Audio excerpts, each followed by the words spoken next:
है एक बार पुनः आप सभी का। मैं हूं आपका जीव विज्ञान शिक्षक और आप देख रहे हैं मेरा यूट्यूब चैनल बायोलॉजी एक्स्ट्रा।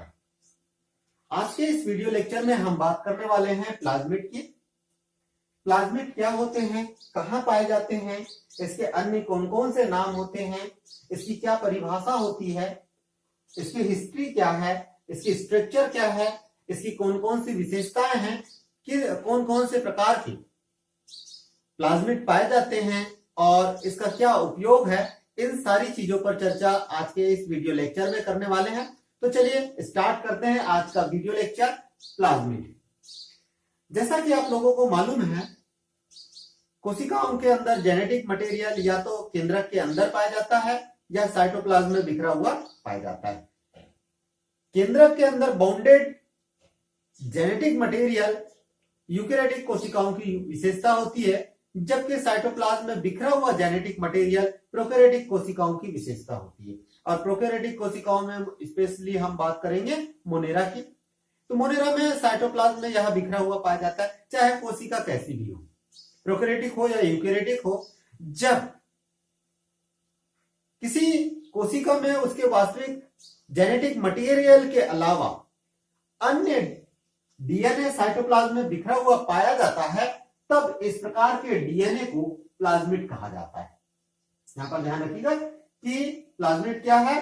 किसी कोशिका के साइटोप्लाज्म में एक सर्कुलर गोलाकार डीएनए, अतिरिक्त डीएनए पाया जाता है, जिसको कि प्लाज्मिड कहा जाता है।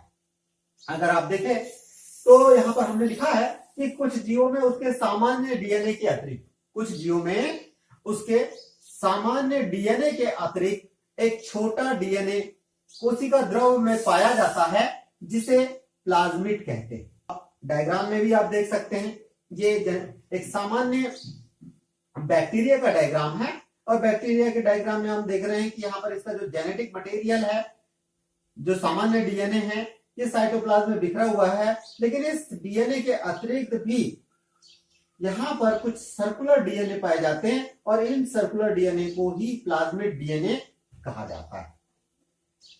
प्लाज्मिड डीएनए प्लाज्मिड शब्द का यूज जो है लीडरबर्ग के द्वारा 1952 में किया गया था। यहां पर ध्यान दीजिएगा कि प्लाज्मिड शब्द का यूज किसके द्वारा किया गया है, लीडरबर्ग के द्वारा 1952 में एक्स्ट्रा न्यूक्लियर जेनेटिक मटेरियल के लिए किया गया है। किसके लिए किया गया था भाई? एक्स्ट्रा न्यूक्लियर जेनेटिक मटेरियल के लिए किया गया था, अर्थात कोशिका केंद्रक के बाहर पाए जाने वाले जेनेटिक मटेरियल के लिए लीडरबर्ग के द्वारा प्लाज्मिड शब्द का इस्तेमाल किया गया था। परंतु वर्तमान में इस शब्द का जो यूज है जीवाणु पाए जाने वाले एक्स्ट्रा क्रोमोसोमल सर्कुलर डीएनए के लिए किया जाता है। किसके लिए किया जाता है वर्तमान में? ये जीवाणुओं में पाए जाने वाले, बैक्टीरिया में पाए जाने वाले एक्स्ट्रा क्रोमोसोमल सर्कुलर डीएनए के लिए आजकल इस शब्द का यूज किया जाता है। 1960 में जेकब, सीफर तथा ऑलमैन के द्वारा इसके लिए एपिसोम शब्द का यूज किया गया, एपिसोम शब्द का इस्तेमाल किया गया। एपिसोम सामान्य डीएनए से जुड़ने वाला जेनेटिक मटेरियल होता है, जो सामान्य क्रोमोसोम होता है। क्रोमोसोम से आकर जब दूसरा कोई डीएनए जुड़ जाता है तो उसे एपिसोम नाम दिया जाता है। और इसी एपिसोम शब्द का यूज 1960 में जेकब, सीफर और ओलमैन के द्वारा किया गया। अगर हम बात कर रहे हैं प्लाज्मिड की, तो प्लाज्मिड मुख्य रूप से बैक्टीरिया में पाया जाता है। ध्यान दीजिएगा कि प्लाज्मिड कहां पाया जाता है? मुख्य रूप से बैक्टीरिया में पाया जाता है, लेकिन इनके अलावा यह कुछ ईस्ट सेल में भी पाया जाता है। इवन जो मटर होती है, मटर की एंग रूट सेल में भी यह पाया जाता है, लेकिन मुख्य रूप से बैक्टीरिया में पाया जाता है। और बैक्टीरिया की जब हम बात करते हैं तो जनरली एक या 1000, 1 से लेकर 1000 या उससे भी अधिक प्लाज्मिड उसके अंदर पाए जाते हैं। और एक प्लाज्मिड के अंदर 5 से लेकर 100 जीन तक होती है। यहां पर एक बात आपको समझनी पड़ेगी कि बैक्टीरिया में जरूरी नहीं है कि प्लाज्मिड पाया जाए। प्लाज्मिड कुछ बैक्टीरिया में पाया जाता है और ये प्लाज्मिड बैक्टीरिया के जैविक कार्यों को संपन्न कराने में मदद करता है। आगे चले, अगर हम प्लाज्मिड के अन्य नाम की बात करें तो जनरली इसे क्लोनिंग वेक्टर के नाम से भी जाना जाता है, इसे जीन वेक्टर के भी नाम से जाना जाता है, एपिसोम के नाम से जाना जाता है, इवन इसे सेक्स फैक्टर के नाम से जाना जाता है और इसे कॉन्जुगेंस के नाम से भी जाना जाता है। साथ ही इसे एक्स्ट्रा क्रोमोसोमल रेप्लिकॉन्स भी कहा जाता है, इसे ट्रांसफर फैक्टर के नाम से भी जाना जाता है। तो कौन कौन से इसके एक्स्ट्रा नाम हो गए? Cloning vector, gene vector, episome, sex factor, conjugants, transfer factor और एक्स्ट्रा क्रोमोसोमल रेप्लिकेस। इतनी सारी चीजें हमें इसके बारे में पता हो गई। यहां पर एक बात और समझ लीजिए कि प्लाज्मिड क्या है भाई? प्लाज्मिड जो है वो सामान्य डीएनए के अतिरिक्त डीएनए है और जनरली कहां पाया जाता है? साइटोप्लाज्म में बिखरा हुआ होता है। इसका मतलब है केंद्रक के अंदर नहीं पाया जाता है। तो इस आधार पर हम इसकी परिभाषा क्या दे सकते हैं, जरा देखें। अगर हम इसकी परिभाषा देना चाहें तो प्लाज्मिड गुणसूत्र रहित क्रोमोसोम लेस, प्लाज्मिड गुणसूत्र रहित बाह्य नाभिकीय स्वतः द्विगुणित होने वाला सहसंयोजी रूप से बंद वलयाकार द्विसूत्री डीएनए अणु है जो जीवाणु कोशिकाओं में पाए जाते हैं। एक बार पुनः देखें कि प्लाज्मिड गुणसूत्र रहित बाह्य नाभिकीय स्वतः द्विगुणित होने वाला सहसंयोजी रूप से बंद वलयाकार द्विसूत्री डीएनए अणु है जो जीवाणु कोशिका में पाए जाते हैं। यहां पर बहुत सारी बातें समझ में आई हमको कि प्लाज्मिड कैसे है? क्रोमोसोम लेस है, ठीक है, गुणसूत्र रहित है, ये एक्स्ट्रा न्यूक्लियर है, न्यूक्लियस के बाहर पाए जाते हैं, जिनमें सेल्फ डुप्लीकेशन की क्षमता पाई जाती है, सेल्फ रेप्लिकेशन की क्षमता पाई जाती है। साथ ही ये कोवेलेंटली क्लोज्ड होता है, कोवेलेंटली क्लोज होता है और साथ ही ये कैसा है? सर्कुलर है और सर्कुलर होने के साथ साथ ये डबल स्ट्रैंड मॉलिक्यूल्स के रूप में पाया जाता है। चलिए अब हम बात करते हैं इसके स्ट्रक्चर की। तो जैसा कि अभी हम लोगों को मालूम हो गया कि प्लाज्मिड जो है जनरली कैसा होता है? एक डबल स्ट्रैंड सर्कुलर डीएनए के रूप में पाया जाता है। यहां पर देख रहे हैं आप ये कि डबल स्ट्रैंड सर्कुलर डीएनए के रूप में है जो कोवेलेंटली क्लोज्ड है, ये पूरी तरह से कैसा है? बंद है, सहसंयोजी रूप से पूरी तरह से बंद है। जब यही डबल स्ट्रैंड स्ट्रक्चर लगभग 400 से 600 बेस पेयर युग्म के पश्चात क्वाइल्ड हो जाता है, 400 से 600 बेस पेयर के पश्चात जब ये क्वाइल्ड हो जाता है तब क्वाइल्ड होकर जो है ये सुपर संरचना का फॉर्मेशन करता है। ये जो संरचना आप देख रहे हैं ये सुपर क्वाइल्ड स्ट्रक्चर है। इस प्रकार की जो संरचना होती है, इस प्रकार की संरचना को CCC डीएनए कहा जाता है। इस प्रकार का जो डीएनए होता है उसको क्या कहा जाता है? CCC डीएनए कहा जाता है।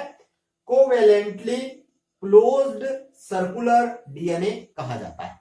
याद रहेगा कि कोवेलेंटली क्लोज्ड सर्कुलर डीएनए कहा जाता है। प्लाज्मिड की विशेषताओं की अगर अब हम बात करें तो हमने बहुत सारी विशेषताएं पढ़ चुके हैं। एक बार पुनः हम इनकी विशेषताओं पर बात करें तो हमें मालूम है कि प्लाज्मिड कैसा भाई?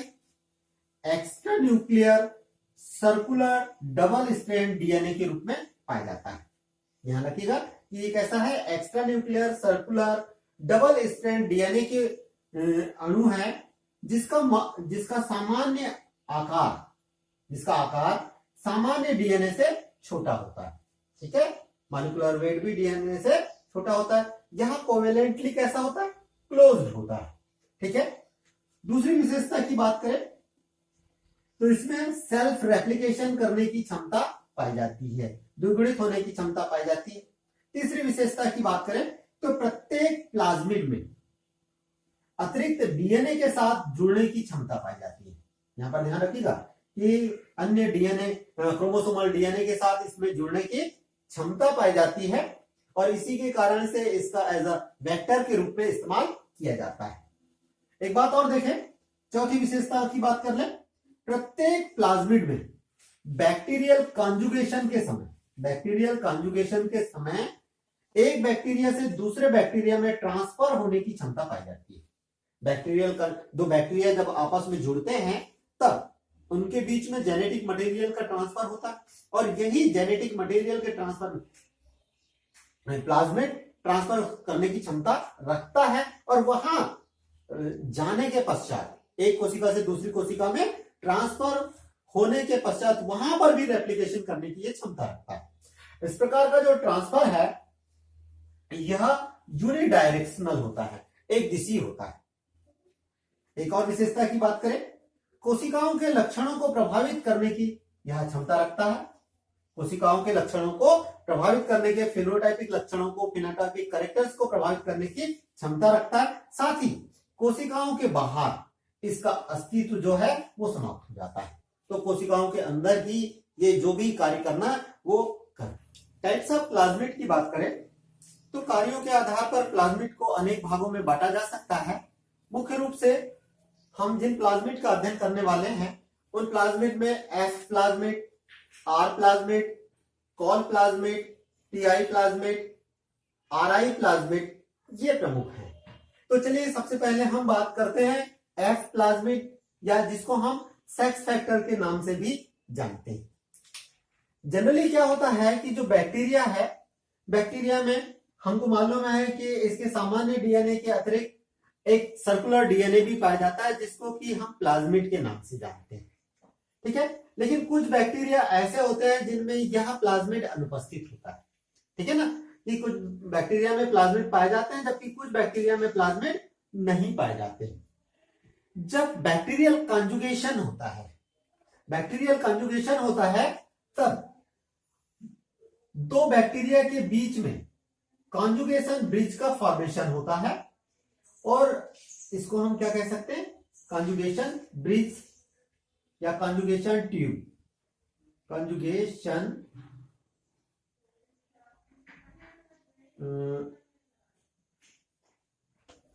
कॉन्जुगेशन ब्रिज का फॉर्मेशन होता है, कॉन्जुगेशन ट्यूब का फॉर्मेशन होता है। अब जब कॉन्जुगेशन ट्यूब का फॉर्मेशन होता है तो एक बैक्टीरिया में उपस्थित प्लाज्मिड, एक बैक्टीरिया में उपस्थित प्लाज्मिड की अनवाइंडिंग होने लग जाती है। यहां इसकी अनवाइंडिंग होती है और अनवाइंडिंग होकर यह सर्कुलर डीएनए से लाइनर डीएनए में परिवर्तित हो जाता है, और एक बैक्टीरिया से दूसरे बैक्टीरिया में यह स्थानांतरित होने लग जाता है। इस प्रकार से एक बैक्टीरिया से दूसरे बैक्टीरिया में स्थानांतरित होने लग जाता है। तो इस प्रकार के प्लाज्मिड को जो एक बैक्टीरिया से दूसरे बैक्टीरिया में स्थानांतरित होता है, इस बैक्टीरिया को ही एफ प्लाज्मिड कहा जाता है। एफ प्लाज्मिड कहा जाता है या सेक्स फैक्टर कहा जाता है। सेक्स फैक्टर इसलिए कहा जाता है क्योंकि भाई देखिए, यहां पर जो जेनेटिक मटेरियल है, जो प्लाज्मिड है, एक बैक्टीरिया से दूसरे बैक्टीरिया में इसका क्या हो रहा है, स्थानांतरण हो रहा है। एक में उपस्थित है, एक में अनुपस्थित है। जिसमें उपस्थित है और जो ट्रांसफर कर रहा है उसे डोनर कहा जाता है। उसे क्या कहा जाता है, दाता कहा जाता है, डोनर कहा जाता है। जबकि जिसमें अनुपस्थित है और जो ग्रहण कर रहा है उसे रेसिपिएंट कहा जाता है। डोनर मतलब देने वाला नर स्ट्रेन, और रेसिपिएंट मतलब ग्राही मतलब मादा स्ट्रेन। तो इसे इस प्रकार के जो डोनर है उसको हम F प्लस तथा जो ग्रहण कर रहा है उसे F माइनस स्ट्रेन के नाम से भी जानते हैं। अब यहां पर एक बात और समझने की है कि चूंकि यह सेक्स कैरेक्टर्स को डिटरमाइन करता है, इस कारण से इसको सेक्स फैक्टर भी कहा जाता है। दूसरा प्लाज्मिड आर प्लाज्मिड है जिसे ड्रग रेसिस्टेंस फैक्टर भी कहा जाता है। ड्रग रेसिस्टेंस फैक्टर जो है इसकी खोज सिगेला डिसेंट्री नामक जीवाणु में की गई थी, जो कि मनुष्य में पेचिश रोग उत्पन्न करता है। प्रयोगों द्वारा यह पाया गया है कि यह जीवाणु 4 प्रकार के एंटीबायोटिक्स के प्रति प्रतिरोधकता दर्शाता है। ये प्रतिरोधकता अकेले या अलग अलग प्रकार से दर्शाता है या संयुक्त रूप से दर्शाता है। और यह प्रतिरोधकता जो है वो एक जीन के कारण होती है। ठीक है, किसके कारण हो रही है, जीन के कारण होती है। और यह जीन जो है बैक्टीरियल प्लाज्मिड में उपस्थित होता है, और बैक्टीरियल प्लाज्मिड में उपस्थित होता है, इस कारण से ही इसे ड्रग रेसिस्टेंस फैक्टर कहा जाता है। यह प्रतिरोधकता एक बैक्टीरिया से दूसरे बैक्टीरिया में स्थानांतरित होती है, कंजुगेशन के समय प्लाज्मिड के स्थानांतरण के साथ उत्पन्न होती है। इस कारण से इसे आरटीएफ भी कहा जाता है, आरटीएफ भी कहा जाता है, रेसिस्टेंस ट्रांसफर फैक्टर के नाम से भी इसे जाना जाता है। चलिए तीसरे प्रकार के प्लाज्मिड की बात करें, जिसको कि कॉल प्लाज्मिड कहा जाता है। अधिकांश बैक्टीरिया के द्वारा एक मिश्रणशील प्रोटीन उत्पन्न की जाती है, जिसको बैक्टीरियोसिन कहा जाता है। क्या होता है भाई कि अधिकांश बैक्टीरिया के द्वारा एक मिश्रणशील प्रोटीन का फॉर्मेशन किया जाता है, और यह मिश्रणशील प्रोटीन जो है वो बैक्टीरियोसिन कहलाता है, जो दूसरे बैक्टीरिया के लिए हानिकारक होता है। उनके लिए ये कहना चाहिए नुकसानदेह होता है, लेकिन वह बैक्टीरिया जो इसका विसरण करता है उसके लिए नुकसानदेह नहीं होता है। तो इस्चेरिचिया कोलाई बैक्टीरिया में इसी प्रकार के कुछ पदार्थों का सिक्रेशन किया जाता है, निर्माण किया जाता है, जिनको कोलिसिन्स कहा जाता है, और जहां दूसरे बैक्टीरिया के लिए हानिकारक होता है। और कोलिसिन्स का निर्माण जो है वो एक जीन्स की उपस्थिति में होता है, और यह जीन्स किसमें पाया जाता है? प्लाज्मिड में पाया जाता है, और जिन प्लाज्मिड में ये पाया जाता है उन्हें कोलिसिन प्लाज्मिड कहते हैं, तथा इस फैक्टर को जो है कोलिसिन फैक्टर कहा जाता है। कोलिसिन का निर्माण को प्रेरित जो है वो कंजुगेशन मेथड्स के द्वारा की जा सकती है। इस पर हम ज्यादा डिटेल में चर्चा नहीं करेंगे, केवल हमको ये जानना है कि कॉल प्लाज्मिड क्या है। इसके बाद अगर हम बात करें तो टीआई प्लाज्मिड की हम बात करते हैं। टीआई प्लाज्मिड अधिकांशतः द्विबीजपत्री पौधों में एक रोग होता है जिसको ग्राउंड कॉल कहा जाता है, और ग्राउंड कॉल जो है एक बैक्टीरिया के कारण होता है जिसका नाम है एग्रोबैक्टीरियम ट्यूमिफेसियंस के कारण होता है। और जब इसका इन्फेक्शन होता है, इस बैक्टीरिया का इन्फेक्शन होता है, तो ट्यूमर रोग उत्पन्न हो जाता है, ग्राउंड कॉल उत्पन्न हो जाता है। अब यहाँ पर एक बात समझनी है कि एक बार रोग उत्पन्न होने के बाद यदि यहाँ बैक्टीरिया अनुपस्थित भी है, तब भी क्राउन गॉल की जो कोशिकाएं हैं, इस ट्यूमर की जो कोशिकाएं हैं, रोग को फैलाने की क्षमता रखती है।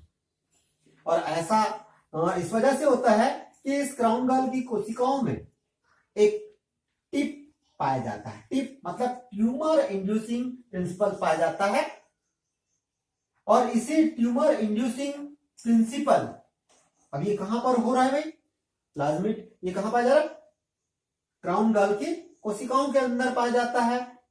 प्लाज्मिड के कारण ये उत्पन्न हो रहा है। इस कारण से इस प्रकार के जो प्लाज्मिड है इसको टीआई प्लाज्मिड कहा जाता है, या टीआई फैक्टर भी कहा जाता है। चलिए अब हम बात करते हैं आरआई प्लाज्मिड की, या जिसे रूट इंड्यूसिंग प्लाज्मिड भी कहा जाता है। यह प्लाज्मिड एग्रोबैक्टीरियम राइजोजेंस में पाए जाने वाले प्लाज्मिड में पाया जाता है। यह किस में पाया जाता है भाई? यह एग्रोबैक्टीरियम राइजोजेंस जीवाणु के प्लाज्मिड में पाया जाता है, और यह पौधों में हैरी रूट डिसीज उत्पन्न करता है। क्योंकि ये प्लाज्मिड के अंदर पाया जाता है और हैरी रूट डिसीज उत्पन्न करता है, इस कारण से इस प्लाज्मिड को रूट इंड्यूसिंग प्लाज्मिड भी कहा जाता है। तो इस प्रकार से आपने प्लाज्मिड के प्रकार देखा। उम्मीद करूंगा कि प्लाज्मिड के प्रकार जनरल वे में समझने में ये हमें आसानी होगी। चलिए अब हम बात करते हैं प्लाज्मिड के इंपॉर्टेंस की। अगर हम प्लाज्मिड के इंपॉर्टेंस की बात करें तो जनरली हमने अभी जितने भी हमने इसके प्रकार पढ़ा है, उस प्रकार में हमने ये पढ़ा है कि प्लाज्मिड एक प्रकार का ट्रांसफर फैक्टर है। एक कोशिका से दूसरी कोशिका में जहां ट्रांसफर होता है, ठीक है, और इस गुण का उपयोग जो है जेनेटिक इंजीनियरिंग में, अनुवांशिकी अभियांत्रिकी में की जाता है, और एज अ वेक्टर के रूप में इसका इस्तेमाल किया जाता है। बहुत सारी प्रॉपर्टीज इसकी ऐसी है जो इसे एज अ वेक्टर के रूप में जो है बहुत ही महत्वपूर्ण साबित करती है। जैसे इसमें सेल्फ रेप्लिकेशन की क्षमता, दूसरे डीएनए के साथ आसानी के साथ जुड़ने की क्षमता, दूसरी कोशिकाओं में पहुंचने के बाद वहां पर सेल्फ रेप्लिकेशन करने की क्षमता, अपने अस्तित्व को बनाए रखकर सेल्फ रेप्लिकेशन करने की क्षमता, साथ ही कोशिका के कार्यों को बगैर प्रभावित करके रेप्लिकेशन करने की क्षमता आदि गुणों के कारण इसका मुख्यतः उपयोग जेनेटिक इंजीनियरिंग में वेक्टर के रूप में किया जाता है। तो उम्मीद करूंगा दोस्तों कि आपको वेक्टर का, प्लाज्मिड का यह चैप्टर समझ में आया होगा। फिर मिलते हैं एक नए टॉपिक के साथ, एक नए वीडियो के साथ। तब तक के लिए नमस्कार।